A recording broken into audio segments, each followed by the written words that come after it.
Hola. Vale, perfecto. Bueno, buenas tardes. Adelante, adelante. Buenas tardes, buenas noches, buenos días, porque estamos transmitiendo en directo a muchas partes del mundo. Y bueno, es un placer poder presentar desde la Fira de Correus, desde Reus, bueno, esta ponencia que yo creo que es interesante. Y tenemos aquí a Benito Muros, al cual tengo que agradecer que haya podido venir a dar esta charla, que es el presidente de la Fundación Fénix, en la cual es para luchar contra la obsolescencia programada. Él nos va a explicar qué es todo esto, porque eso tiene mucho que ver con lo que consumimos y lo que nos hacen gastar. Pues no me voy a enrollar más, queremos escucharlo a él y, bueno, Benito, bienvenido. Gracias. Bueno, muchas gracias. Gracias a todos por venir.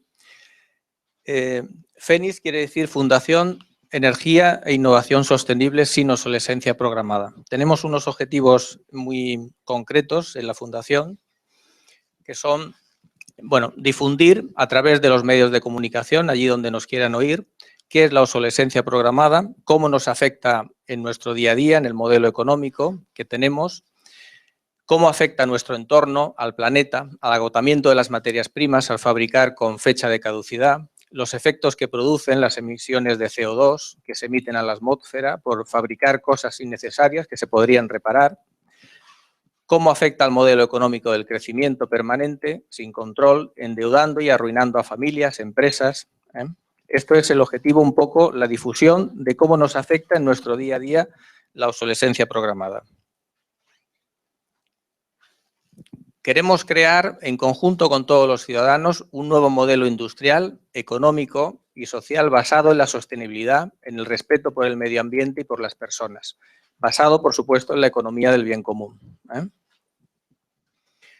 Queremos también ayudar a inventores, a empresas sostenibles, adelante, con financiación verde, con sistema de distribución de productos que puedan hacerlos llegar a los consumidores directamente, sin pasar por la distribución habitual, que como sabéis está pues copada por las multinacionales y controlada por ellas, ¿no? Para conseguirlo hemos creado un sello que se llama el sello ISOP, que quiere decir Innovación Sostenible sin Obsolescencia Programada, que lo podrán tener aquellas empresas que cumplan un decálogo verde, que está descrito, lo veréis en la página web. Son varios la relación de cosas que tienen que cumplir. Ya se están certificando varias empresas. Este es el sello. Entonces, tendrá difusión, las empresas que lo tengan tendrán difusión en la página web y en los medios de comunicación, en la red que se está creando a nivel internacional sobre empresas sostenibles.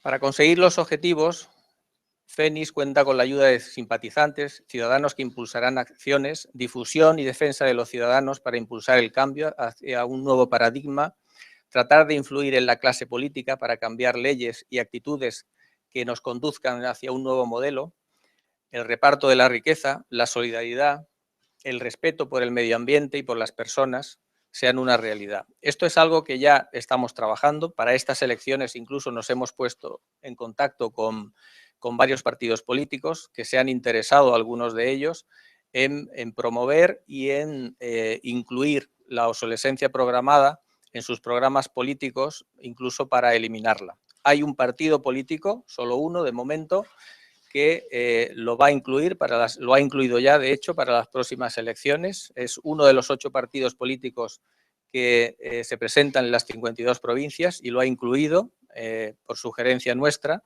la eliminación de la obsolescencia programada, ¿vale? ¿De acuerdo? Y todo lo que representa alrededor de ella.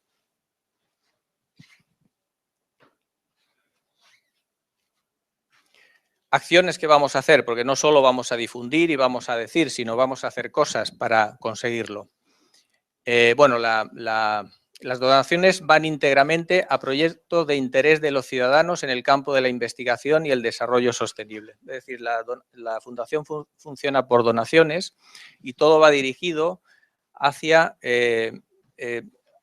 promover proyectos sostenibles. Es decir, la Fundación ha creado un concurso que ha comenzado precisamente este mes de noviembre, en el que se pueden presentar cualquier empresa, digamos, verde, que llamamos nosotros verde, que tenga un proyecto, cualquier inventor, que tenga un proyecto que pueda servir a los ciudadanos, y entonces todas las donaciones van directamente para ellos, y además también hay acuerdos con crowdfunding y con Triodos Bank, por ejemplo, para financiar este tipo de proyectos. Se han creado pequeños centros de reparación. El primero ya se ha abierto en Barcelona, en el BAM, allí en la calle Montalegre número 4.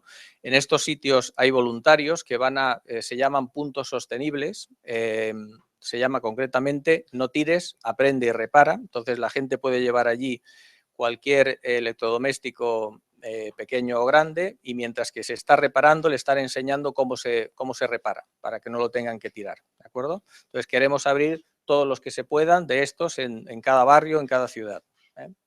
Se ha abierto el primero, se inauguró la semana pasada.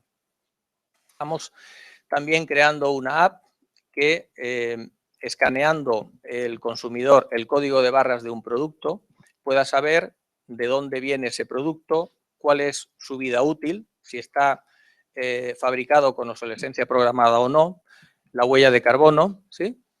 Ah, vale, vale. La huella de carbono que tiene este producto, es decir, quién lo fabrica, si ha sido fabricado pues, con materias primas inadecuadas, toda la vida del producto, ¿de acuerdo? Lo que os he explicado antes, la creación de este concurso anual en cada país, ya se va a abrir también en Argentina, en Panamá y en Colombia, y lo iremos desarrollando así poco a poco.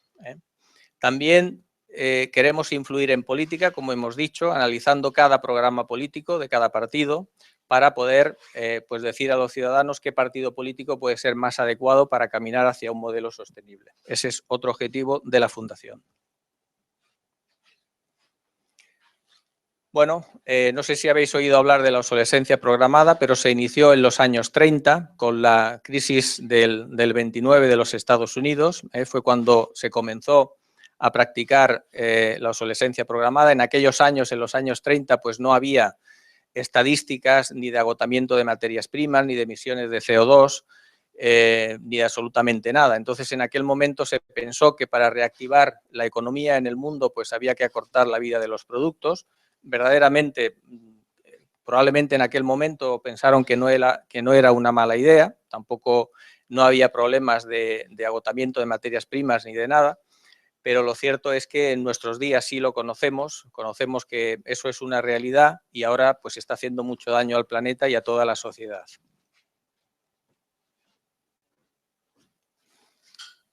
El concepto de la obsolescencia programada, es decir, cómo lo hacen las empresas para hacerlo, primero hacen la definición de la funcionalidad del producto, es decir, a qué mercado va orientado, cuál es la competencia que existe en ese mercado. Hacen diseños y componentes medidos e infradimensionados, es decir, si necesita un componente con una determinada capacidad para determinar exactamente que su vida útil se agote mucho antes, lo que hacen es infradimensionar esos componentes, entre otras cosas. Hacen inclusión de componentes destructivos unos de otros, incluyen averías programadas para la cuenta de explotación de un determinado, por ejemplo, en los vehículos, en los coches, pues todos, si tenéis un coche moderno, veis que se nos enciende una lucecita, ¿no? Cuando llega una avería y se programa otra. Habéis visto que cuando lo lleváis a un concesionario lo enchufan como a una maquinita, se conectan a internet con la fábrica en Alemania o donde sea, y entonces va a determinar la avería que tiene y probablemente estén programando la siguiente. Incluyen también chips contadores, como ocurre en las impresoras, cuando lleva un determinado número de copias, pues se colapsan, se paran, y entonces es cuando la llevas a reparar y te dicen que te va a costar 100 euros y una nueva vale 39, ¿no? Entonces te acabas comprando la nueva. Incluyen el firmware y el software oculto que permite al fabricante el control remoto del equipo. Esto se hace mucho también con ordenadores y con otro tipo de productos. ¿Cómo se puede evitar? ¿Cómo evitan que productos sin obsolescencia programada entren en el mercado? Bueno, pues la compra y ocultación de patentes y conocimientos.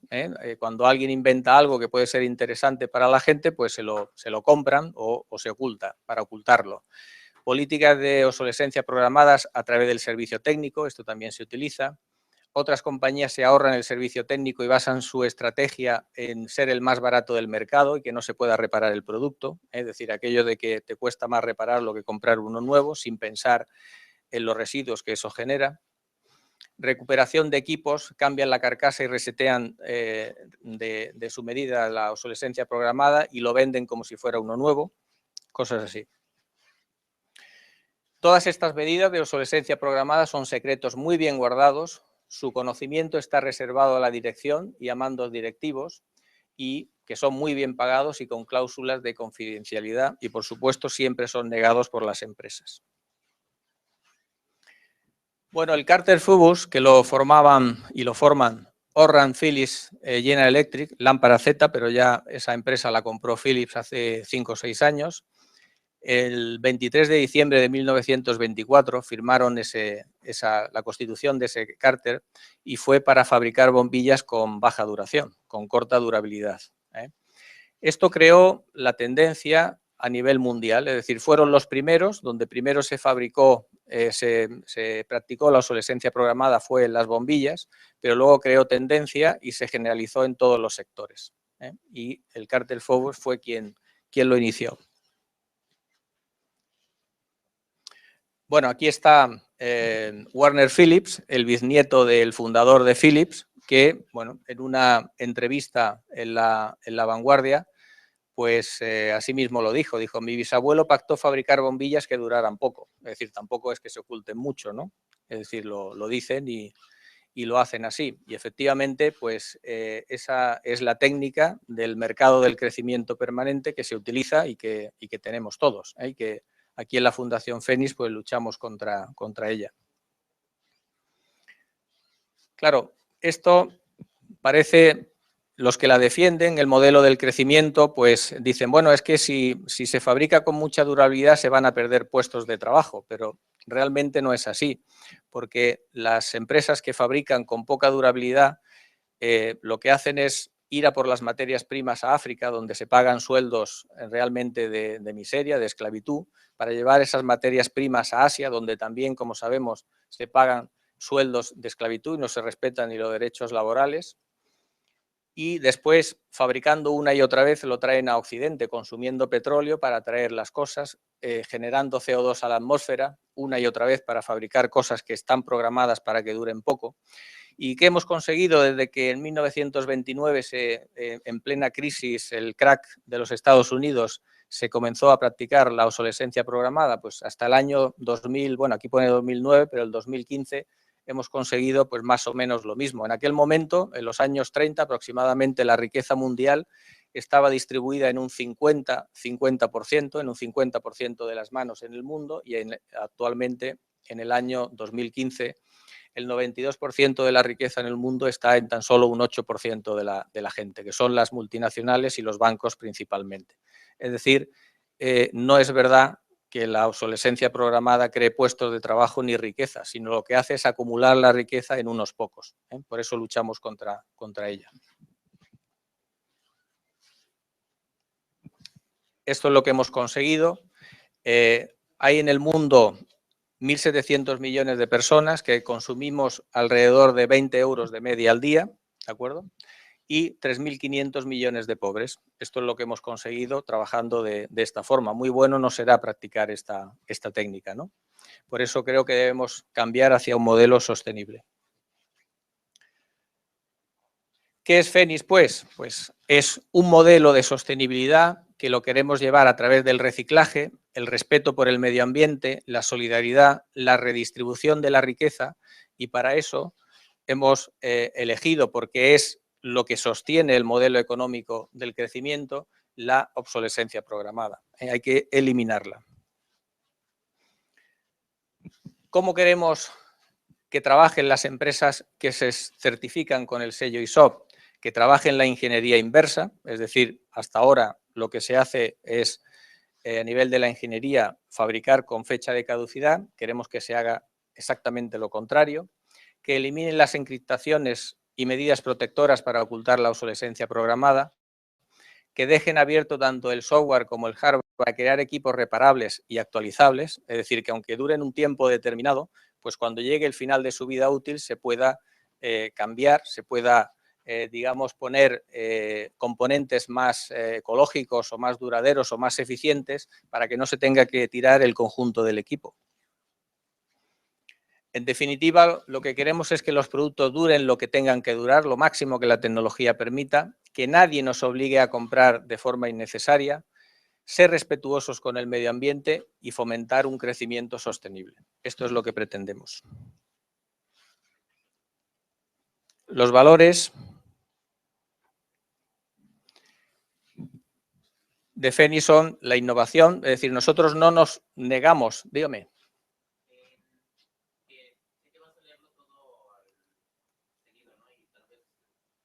Sí. No, digo. En el último punto en el que habla sobre la cuestión de liberar hardware y software.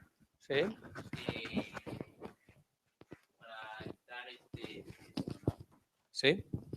Bueno, gracias. En el último punto, estás hablando que dice, ¿cómo queremos que trabajen las empresas certificadas? Bien, estás hablando solamente el redirigirte a las empresas para que permitan que esté un poco más abierta la cuestión del hardware y el software, o también a nivel legislativo, con el gobierno quieren cooperar para que haya una nueva legislación para poderlo hacer y que sea obligatorio. Por supuesto, ya nos hemos dirigido a partidos políticos y algunos lo han aceptado.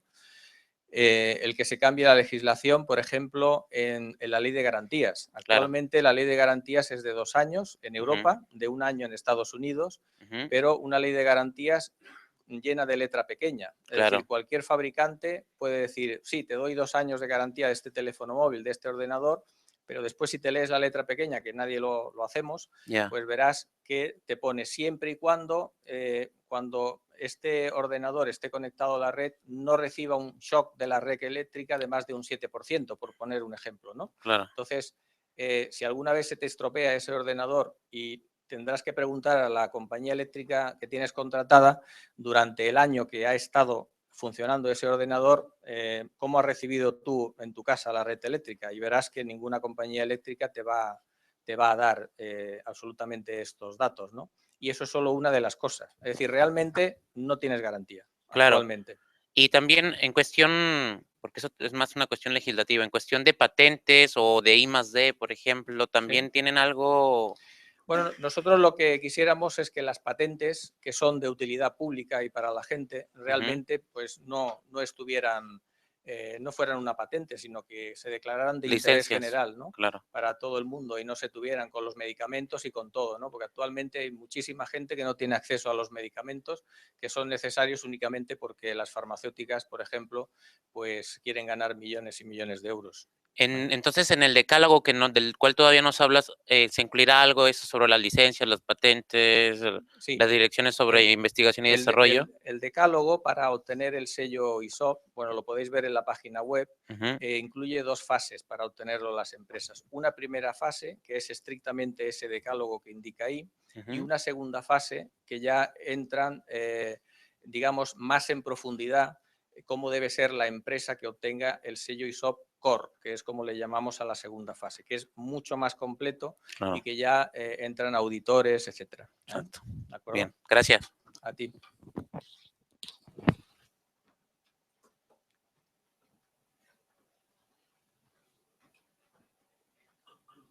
Como decía, en la Fundación ni muchísimo menos nos negamos a la innovación, todo lo contrario. Creemos que la innovación es buena, pero la innovación siempre y cuando sea eficiente y siempre y cuando sea para los ciudadanos, no para la facturación y el lucro de las empresas.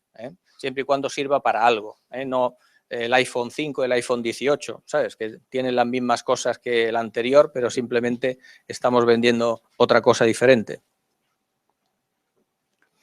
Bueno, las 8 R's, lo que tenemos que hacer pues es reevaluar la situación actual, es decir, ver dónde estamos, la situación, agotamiento de materias primas, emisiones de CO2, el calentamiento global, la acumulación de riqueza en unos pocos, para caminar todos juntos hacia un modelo sostenible. Ahí es donde estamos. Reconceptualizar quiere decir reconceptualizar absolutamente todo el modelo industrial que tenemos. Actualmente todo está preparado para fabricar muchas veces la misma cosa, los leasings de la maquinaria, las fábricas, todo. Entonces hay que reconceptualizar todo el modelo industrial y todas las plataformas de la industria, ¿no? Reestructurar lo mismo, es decir, hay que volver las industrias a fabricar de forma local, no fabricar todas en el mismo sitio en Asia, sino la relocalización para crear puestos de trabajo y puestos de trabajo de calidad, no de mini jobs y de sueldos pequeños. Y eso nos llevará directamente a la redistribución de la riqueza, ¿de acuerdo? Si hacemos todo esto, tendremos puestos de trabajo de calidad, tendremos muchos más puestos de trabajo y eso nos llevará directamente a reducir la acumulación de riqueza en unos pocos, reducir las emisiones de CO2, reducir la pobreza en el mundo, etcétera, etcétera. Y después reutilizar los productos una y otra vez sin que sea necesario tirarlos. Y finalmente, cuando ya no sea posible, reciclar. ¿De acuerdo? Este es el modelo que queremos.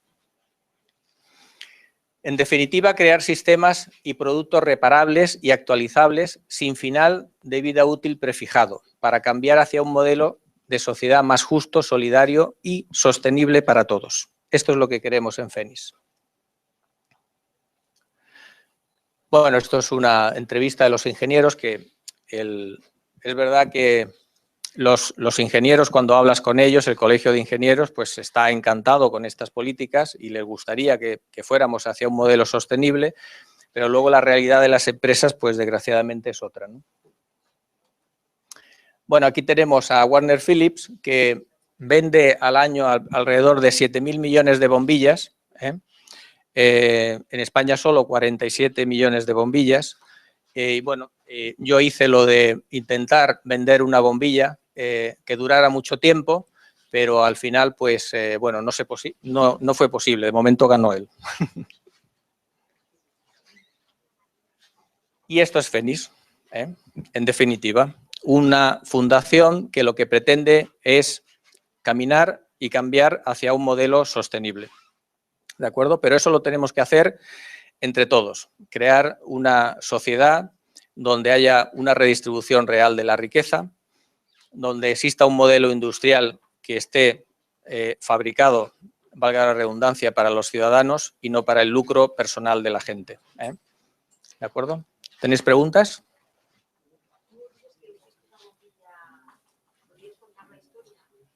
Bueno, la historia es un poco larga. Todo esto empezó en el año 1999, que yo fui en un viaje a Estados Unidos y, bueno, me encontré por casualidad con aquella famosa bombilla que está en el Parque de Bomberos de Livermore, en California. Y, bueno, pues me quedé allí pensando 2 horas como un bobo, diciendo cómo es que se podía hacer en aquella época. Llevaba en ese momento 99 años encendida y pensé que cómo podía fabricarse en aquella época una bombilla que durara 100 años, ¿no? Y ahora duraban tan poco. Yo en aquel momento no había oído hablar de la obsolescencia programada ni de nada. Y bueno, empecé a investigar sobre ese tema y bueno, me obsesioné un poco, lo reconozco, y decidí en el año 2000, un año después, pues difundir todo el tema de la obsolescencia programada. Pude contactar con gente que lo conocía, con ingenieros que la practicaban, y me dediqué a difundir qué es la obsolescencia programada. Ya empecé en aquella época, ¿no? Pero la verdad es que nadie me hacía ningún caso. Es así, nadie se creía que pudiera existir, que los gobiernos pudieran permitir leyes de garantía que nos llevaran a este desastre ecológico.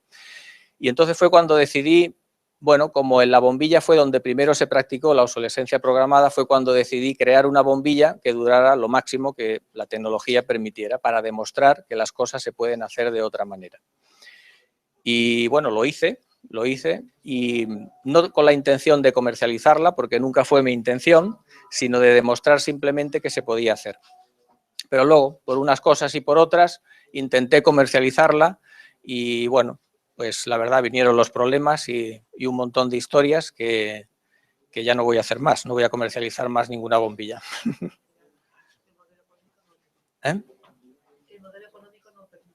El modelo económico no permite que haya productos en su canal de distribución que puedan ser buenos para la gente. Entonces, bueno, el mercado de las bombillas, por ejemplo, pues el 95% lo tienen 4 marcas. Entonces, pues es muy difícil. Entonces, lo que pretendemos con la Fundación es precisamente ayudar a esas empresas e inventores a crear y a acompañarlos en esa aventura de crear productos que sirvan para la sociedad.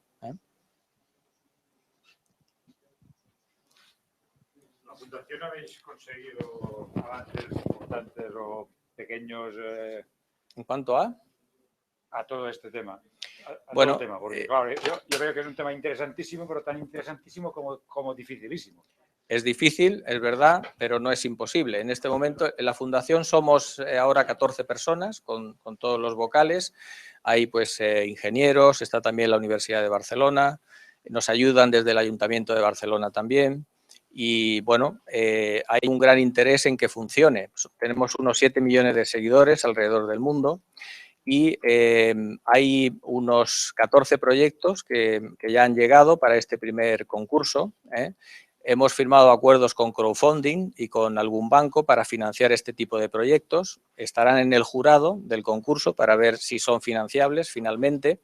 Y bueno, estamos consiguiendo realmente cosas en poco tiempo. Hemos conseguido en poco tiempo que un partido político se identifique con este proyecto y que lo incorpore en su programa electoral. Y esto es un paso importante, y creo que puede ser muy bueno.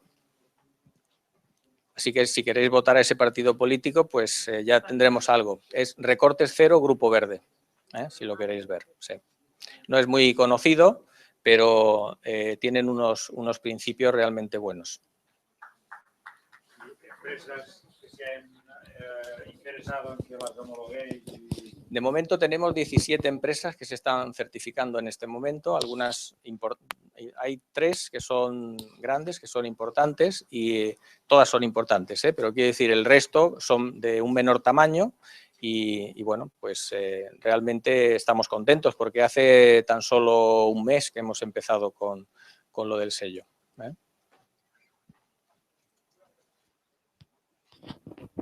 Sí. ¿Sí?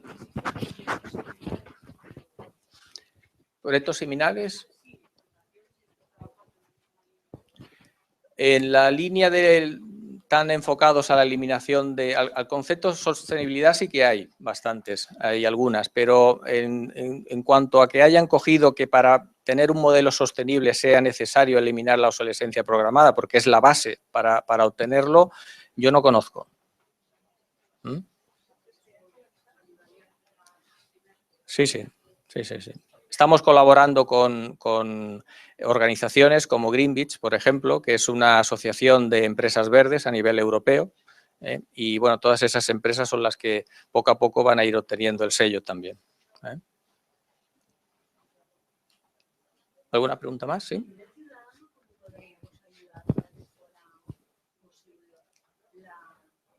Bueno, pues la Fundación está abierta a todo el mundo, a aportar ideas. Desde la página web, desde el blog, se pueden aportar ideas, se puede participar en la Fundación de muchas maneras.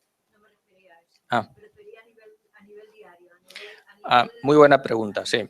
Por eso estamos haciendo la app para determinar, porque yo creo que lo importante es que cada uno, a la hora de comprar un producto, supiéramos de dónde viene, cómo ha sido fabricado, cuál es su vida útil, etcétera. Ahora es francamente imposible porque todos están fabricados más o menos igual. Entonces, por eso estamos haciendo la app. Pero sí que hay algunos que se fabrican de forma local, que están fabricados en tu ciudad, en España, etcétera. Esto se puede mirar, es obligatorio ponerlo en el packaging, ¿no? Entonces, todos esos productos que se fabrican de esa manera, pues vale la pena comprarlos, ¿no? En detrimento de otros, pues que no se sabe ni de dónde vienen ni nada de eso. Es una buena forma de empezar. ¿Sí? Benito, preguntan por internet si conoces alguna empresa que fabrique que siga ahora fabricando esas bombillas duraderas. De momento no, que yo sepa.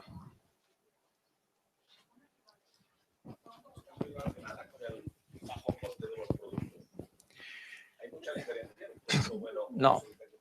entre hacerlo bien, digamos, es decir, sin obsolescencia programada y hacerlo para que dure un tiempo determinado, no es la diferencia, es probablemente el volumen. Es decir, si fabricas un producto con pocas cantidades, sí que adquirir los componentes o fabricar los componentes te puede costar más caro, ¿no?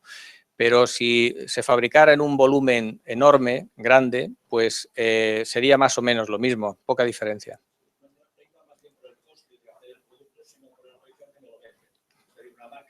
Sale más caro al mercado, no sé si no se preocupa en marketing de que le dure un poco más el producto y el producto más económico. Pero no tiene por qué, ¿eh? Es decir, no, o sea, la sostenibilidad y la obsolescencia programada no tendría que ver con el precio, porque se puede fabricar, si se fabrica un cierto volumen, al mismo precio, ¿eh? No hay gran diferencia. Dígame. Yo formo parte de esa coalición electoral que ha mencionado, Reconstrucción del Grupo Verde. Lo sé. Es verdad que hemos presentado una propuesta para que se promulgue una ley en España que prohíba la obsolescencia programada, inspirándonos un poco en la única normativa que existe, que es la francesa, y es muy reciente además. Y varias veces te he escuchado decir que es lo que mejor puede contribuir a la redistribución de la riqueza. Y este es precisamente uno de los ejes básicos de esta coalición de Recortes Cero Grupo Verde.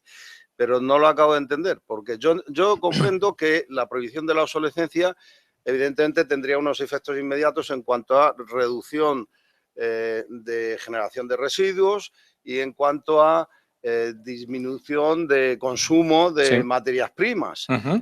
También tendría efectos económicos, pero ¿de qué manera influye en la redistribución de la riqueza?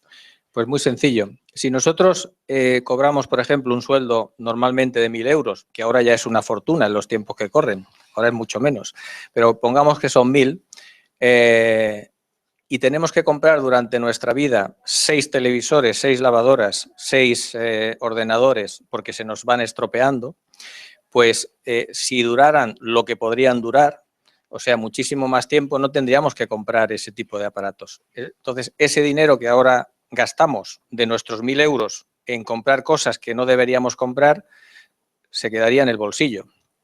Después, cuando las empresas venden una y otra vez, tienen un margen, ¿verdad? Cuando fabrican en países donde no se respetan ni los derechos humanos ni laborales, es porque les cuesta muy poco fabricarlo y lo venden a un gran precio aquí, en Occidente, ¿no? Entonces, ellos tienen grandes márgenes y aquí esos márgenes no los repercuten en los ciudadanos, sino que venden a unos precios normales una y otra vez. Luego, se acumula la riqueza en esas empresas que los venden y se les saca del bolsillo de los ciudadanos porque tienen que comprarlos una y otra vez. Esa es una forma de repartir la riqueza. ¿De acuerdo? Hay más, pero esa es una.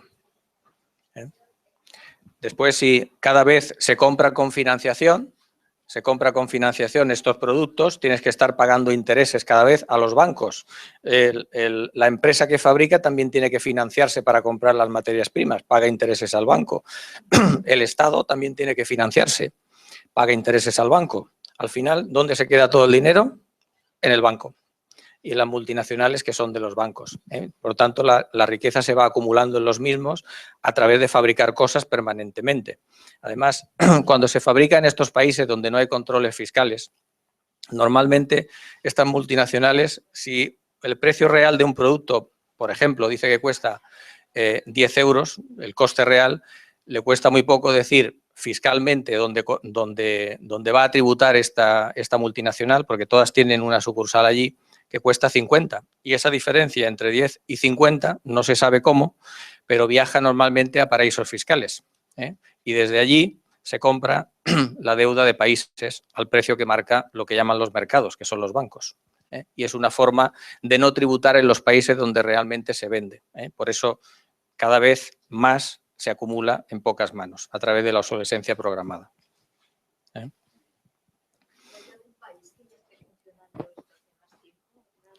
¿El qué?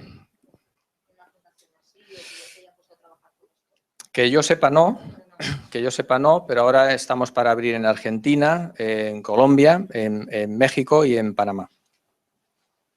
Sí. Y bueno, todos sois bienvenidos a la fundación, que lo sepáis. ¿Alguna pregunta más? Sí, dígame. ¿Qué opinión le merecería que solo un partido que se os haya, que habéis presentado la idea, pues haya tomado ya una iniciativa? ¿Qué pasa con el resto? ¿Hay reticencias, intereses? Esta pregunta me ¿No podemos fiarnos de ninguno? Esta pregunta me la hicieron ayer en Radio Nacional. Ay, perdone, sabía. No. Bueno, nosotros de la misma forma que se lo hemos propuesto a este partido, ellos han sido receptivos y los otros les ha gustado, les ha parecido muy bien, pero han dicho, no es el momento. Entonces, bueno, también es verdad que puede que haya sido muy precipitado, porque ha sido ahora en agosto y septiembre, en unas reuniones que hemos hecho. El otro día estaba con Ada Colau, se lo expliqué. Están muy interesados, la verdad, en estos partidos también, pero es probable que para estas elecciones les haya venido un poco precipitado. Pero yo estoy convencido que en las próximas elecciones habrá más partidos que lo van a incluir, porque esta coalición que ahora, que es un partido que es una coalición de múltiples plataformas ciudadanas, es decir, es realmente la gente del país, va a arrastrar mucho y se van a ver, digamos, abocados a tener que hacerlo. Por eso he considerado muy importante destacarlo y que lo hayan incluido este partido. Yo, desde luego, le voy a votar.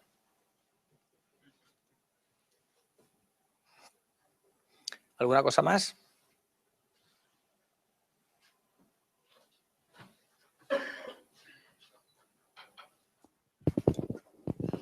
Sí, tenemos por aquí una pregunta. Nos ¿Sí? dicen ¿qué metodología utilizan para certificar que las empresas son de verdad éticas con los productos? Bueno, lo que he comentado antes, es decir, en primer lugar, queremos que estas empresas tengan mínimo un 10% de sus trabajadores sean personas en riesgo de exclusión social, que los productos que compran, es decir, los proveedores que tengan, que fabriquen de forma local, lo mismo que ellos, que sean productos que no provengan de países, digamos, donde no se respetan los derechos humanos ni laborales, etcétera, etcétera. El decálogo está en la página web de Fénix. ¿Pero quién certificará todo esto? ¿Está previsto algún tipo de inspecciones? Sí, hay auditorías. Sí, sí. Trabajamos con un gabinete de abogados y economistas para hacer la certificación. En fase 1 no, en fase 1 está documentado, simplemente se tiene que documentar con los proveedores, etcétera, y en la fase 2 hay auditorías físicas. Y también nos preguntan si habéis contactado con gobiernos de América Latina, tipo Bolivia, Ecuador. De momento hay un gobierno, que es el de Nicaragua, que se ha interesado pues, por llevar allí los principios de la fundación.